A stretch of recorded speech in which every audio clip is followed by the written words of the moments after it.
नमस्कार, प्रणाम। आप देख रहे हैं KSR बिहार न्यूज। मैं कुंदन राजपूत और जुड़ चुके हैं युवा मुखिया प्रत्याशी सूरज सिंह जी से और उनसे जानेंगे कि अपने क्षेत्र में क्या क्या योजनाएं लेकर आ रहे हैं और क्या क्या जीतने के बाद काम करेंगे।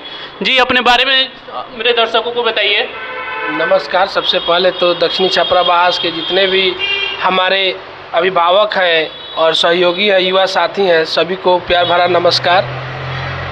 और सबसे बड़ी बात ये है कि क्या करेंगे और क्या नहीं करेंगे, ये जो शब्द आप कहे हैं कि आने वाले समय में जीतते हैं तो क्या क्या करेंगे। आशा तो बहुत कुछ है हमको करने के लिए, लेकिन प्रभु का कृपा, हनुमान जी के दरबार में हम बैठे हुए हैं और सबसे बड़ी बात यह है कि हनुमान जी का कृपा रहा तो इससे ज़्यादा बहुत कुछ करेंगे। तो बताइए हमें कि आपकी क्षेत्र की सबसे बड़ी समस्या क्या दिख रही है आपकी छपरा पंचायत क्षेत्र से। बहुत समस्या है अपने हमारे पंचायत। मेरे दर्शकों को कुछ समस्या बताइए कि वो जाने कि हमारे क्षेत्र में क्या क्या समस्या दिख रही है आप। सबसे पहले समस्या तो है शिक्षा का व्यवस्था। कोई भी सरकारी स्कूल में जाइए, कोई टाइम टेबल नहीं है, कोई पढ़ाई नहीं हो रहा है ढंग से। छपरा जो सरकारी स्कूल है उसमें जाइए, गीधा में जाइए, बनकटवा में जाइए, चाहे हमारे स्कूल चिकनावटा में जाइए, मलमलती में जाइए, ये सब देख रखाव करना चाहिए। जब हम क्या बोलते हैं उसको, जब हम इस पद के लिए जब आगे बढ़ेंगे तो ये हमारा सारा चीज़ हमारे देख रेख में होना चाहिए ना। इसको सब कुछ को देख रेख करके व्यवस्था को सुधारना, ये टोटल काम हम लोग के जिम्मे रहता है। शिक्षा का व्यवस्था और हॉस्पिटल की व्यवस्था, ये सारी चीज़ हमारी जिम्मेवारी है। अगर आप जीतते हैं तो अपने क्षेत्र में युवाओं के लिए सर्वप्रथम क्या कीजिएगा। युवाओं के लिए तो जब हम खुद एक युवा हैं और हम जीते हैं तो सबसे पहले तो युवाओं में जितने भी युवा हैं जो अभी हमारे साथ बेरोजगार हैं, जिनको कोई नहीं है, सब साथ में रोजगार करेंगे। सब टोटल मनरेगा से काम करेंगे। मनरेगा से आप उन लोगों के लिए रोजगार दीजिएगा। रोजगार नहीं देंगे, वो ठेकेदारी का काम करेंगे।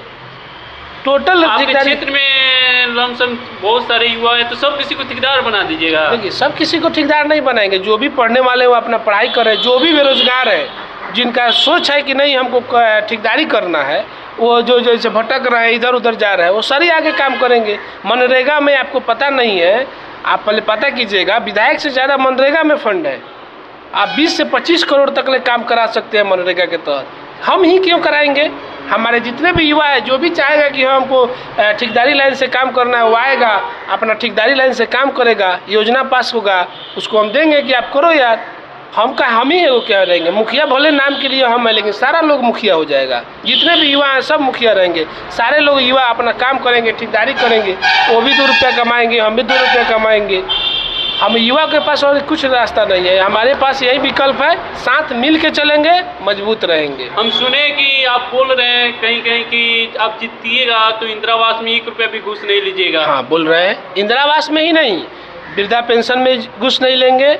उसके बाद ये इंदिरा आवास में जो नाम जुट रहा है उसमें 1 रुपया घूस नहीं लेंगे। और इंदिरा आवास जो मिल रहा है अभी से हम आपके माध्यम से, आपके न्यूज़ के माध्यम से बता रहे हैं। अगर अभी से 6 महीना बाद चुनाव है, ठीक है, चुनाव भगवान के कृपा से जीतते हैं तो वो भाग रहेगा, लेकिन हम ये ज़रूर वादा करते हैं कि जीतने के बाद इंदिरा आवास में 1 रुपया घूस नहीं लगेगा। तो इसका मतलब जो पहले पूर्व मुखिया है वो घूस लेते थे क्या। घूस लेते थे, उससे हमको बहस नहीं है। मैंने वो लेते थे आपके 100 रुपए, इसका मतलब कि वो लोग घूस लेते थे। अब ये एक सवाल नहीं, हम प्रत्याशी हैं, हम नहीं बोल सकते हैं कि घूस लेते थे कि नहीं लेते थे। वो जनता बताएगी। आप जनता के बीच में जाइए और जनता से पूछिए कि हाँ वो मुखिया जी घूस लेते थे कि नहीं, पहले कौन लेता था कौन नहीं लेता था। बस हमको इतना पता है कि हमारे आने के बाद 1 रुपया, धनिक हो चाहे गरीब हो, 1 रुपया घूस किसी भी काम में नहीं लगेगा। जॉब कार्ड बनवाने में भी नहीं लगेगा, यहाँ तक कि नाम जुड़वाने में भी नहीं लगेगा। अभी तो जॉब कार्ड फ्री में बन रहा है। कैसे बन रहा है आप पता कीजिए, पहले जनता के बीच में जाइए, जनता से पूछिए कितने लोग क्या क्या दे रहा है। जॉब कार्ड के लिए कितने लोग से पैसा लिया जा रहा है, राशन कार्ड के लिए कितने लोग से पैसा लिया जा रहा है, उसके बाद इंदिरा आवास में नाम जुड़वाने के लिए कितने लोग से पैसा लिया जा रहा है, इंदिरा आवास मिलने के नाम पे कितने लोग से हो गया है कि आप भाई 5,000 दीजिए, आप 10,000 दीजिए, ऐसे किया जा रहा है। हम भाई युवा हैं, हमारा काम है स्वच्छ लाना, ना हम आपसे लेंगे या ना देंगे। हम जब जनता के बीच में रहते हैं, हम जनता से वोट लेते हैं, तो हम फिर पैसा किस लिए लेंगे। आपकी भी बात सही है, पर हम ये भी सुने हैं कि आप अलग अलग जगह पे अलग अलग आप घोषणाएं कर रहे हैं। क्या क्या घोषणाएं कर रहे हैं आप? बहुत घोषणा है, उसके लिए हम छपवाएंगे। कुछ हमारी घोषणाएं, बहुत सी घोषणा है। तो मेरे दर्शकों को कुछ बताइए ना कि आपकी क्या क्या घोषणाएं हैं। देखिए, प्रथम घोषणा तो ये आपको हम बता ही दिए कि प्रथम घोषणा है कि इंदिरा आवास, उसके बाद इंदिरा आवास में नाम जुड़वाने में, चाहे जॉब कार्ड हो गया, चाहे राशन कार्ड हो गया, चाहे वृद्धा पेंशन हो गया, किसी भी चीज़ में 1 रुपया का घूस नहीं लगेगा। मेरे आने से जब तक हम रहेंगे तब तक 1 रुपया घूस कोई नहीं देगा। अगर घूस देगा, कोई जनता आपसे बोलता है कि नहीं हमने इन्होंने चुनाव जीता और उसके बाद घूस लिया, चाहे इनके देख रेख में घूस लिया गया, उसके बाद आप जो कहिएगा लो, हम जनता के बीच में रहेंगे। हम जनता के बीच में वोट मांगने तक नहीं जाएंगे। जब हम संकल्प ले लिए हैं कि हमको नहीं लेना है तो नहीं लेना है। दूसरा व्यवस्था है कि हम अपने पंचायत में मुखिया हम बनते जैसे ही हम चुनाव जीत के आएंगे, सर्वप्रथम पंचायत के लिए एक एम्बुलेंस की सुविधा उपलब्ध कराएंगे। एम्बुलेंस रहेगा, जिसको भी ज़रूरत लगेगा वो आएगा, एम्बुलेंस लेके अपना जाएगा, फिर का एम्बुलेंस जाएगा, उनको छोड़ के चला जाएगा। जितने भी जो, हाँ, अब किसी को शादी ब्याह के लिए नहीं दे देंगे, किसी को घर शादी में जाना है ससुराल, उसके लिए नहीं दे देंगे। शादी में कोई एम्बुलेंस से थोड़ी जाता है। नहीं, हम एक बात कर रहे हैं, बहुत लोग को रहेगा कि निजी ले लेने के लिए, उस तरह नहीं। एम्बुलेंस की सुविधा रहेगा, एक गाड़ी रहेगा, अगर आपको ज़रूरत है नंबर लगाइए, गाड़ी लेके जाइए, फिर वहाँ से हमारा ड्राइवर जाएगा, छोड़ के चला आएगा। इसकी सुविधा हम जब तक मुखिया रहेंगे तब तक देंगे, चुनाव जीतने के बाद। तीसरी व्यवस्था है कि हम सारे विद्यालय, जितने भी सरकारी विद्यालय हैं, उसका देख रेख करेंगे कि हमारे जो पंचायत के बच्चे हैं वो आके बढ़िया से पढ़े। ये नहीं हो कि हम दूसरे मुद्दा पे भटकते रहे और हमारे जितने भी बच्चे हैं पंचायत के वो कुछ भी नहीं पढ़ पाए। ये चीज़ हमको दूर करना है। और तीसरी बात, जो भी गलत हैं, जो भी बात को समझिए, जो भी इस पंचायत में लोग गलत हैं वहीं हमसे दूर है। जिनको चाहिए कि नहीं ये सूरज सिंह बंदा युवा है और आगे चल के अच्छा काम करेगा, वो हमारे साथ है। जो हमारे साथ नहीं है वह इतना जानिए कि वह गलत है और गलत रास्ता में भटकाने के लिए ये काम करते हैं। अगर वो सही रहते तो हमारे साथ रहते। आपके पंचायत में जो छपरा पंचायत भवन निर्माण का आया था, उसका योजना का क्या हुआ? उस योजना का तो अभी हाई कोर्ट से उसका पेंडिंग है, उसका कोई चीज़ अभी रिजल्ट आया नहीं है। और देखिए, अगर आगे चल के अगर हम मुखिया बनते हैं तो इसमें सारे जितने भी पंचायत वासियों के लोगों हैं, सबसे जनहित में एक करके सबसे मिलेंगे। हम सब लोगों को बैठा कर, सारे गांव के लोगों को बैठा के, पंचायत के जितने भी गांव हैं सबको मिलाकर पूछेंगे और तब उसका घोषणा होगा कि कौन चीज़ कहाँ जाएगा। हम तो सुने कि छपरा पंचायत के जो छपरा गांव है, वो लोग तो डीएम से आदेश लिए हुए हैं कि छपरा पंचायत जहाँ पे था वहीं पे निर्माण होगा। ये तो अभी हम मुखिया नहीं है तो अभी फ़िलहाल हम बता नहीं पाएंगे कि उसमें कहाँ है, कैसे है।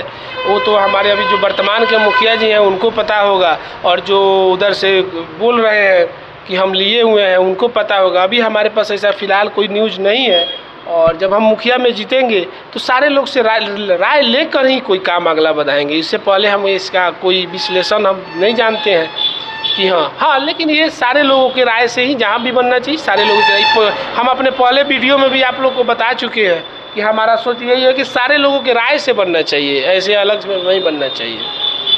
इसके पहले भी मेरे साथ जुड़े हुए थे तो कुछ बात बोले हुए थे। हाँ, ये बोले हुए थे कि पंचायत भवन के लेके बोले हुए थे, आज भी बोल रहे हैं कि जब हम बनेंगे तो हम सारे लोगों से राय लेकर बनाएंगे। हमारे दर्शक को ये बताइए एक शब्द में कि आपको मेरे छपरा पंचायत के जितने भी दर्शक है आपको वोट क्यों देगा?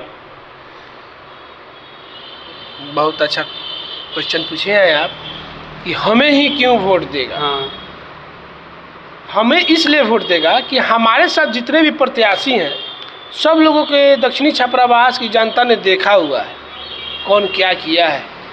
दूसरा बात कि हम नौजवान हैं, युवा हैं, और युवा का जोश खरोश जो होता है उसकी झलक हमारे माननीय रोहित तिवारी उर्फ समिति साहब ने दिखा दिया है कि विकास कैसे होता है, मनरेगा से काम कैसे होता है। इसकी झलक समिति साहब ने दिखा दिया है कि युवा ये क्या कर सकता है। तो हम भी भाई युवा हैं, अगर एक झलक हमें भी मिलेगा पूरे पंचायत की देख रेख करने के लिए तो हम क्या करेंगे इसकी कल्पना मैं अपने मन में ही कर सकता हूँ। जितने के बाद ही जनता को पता चलेगा कि हम जनता के लिए क्या सेवा करेंगे।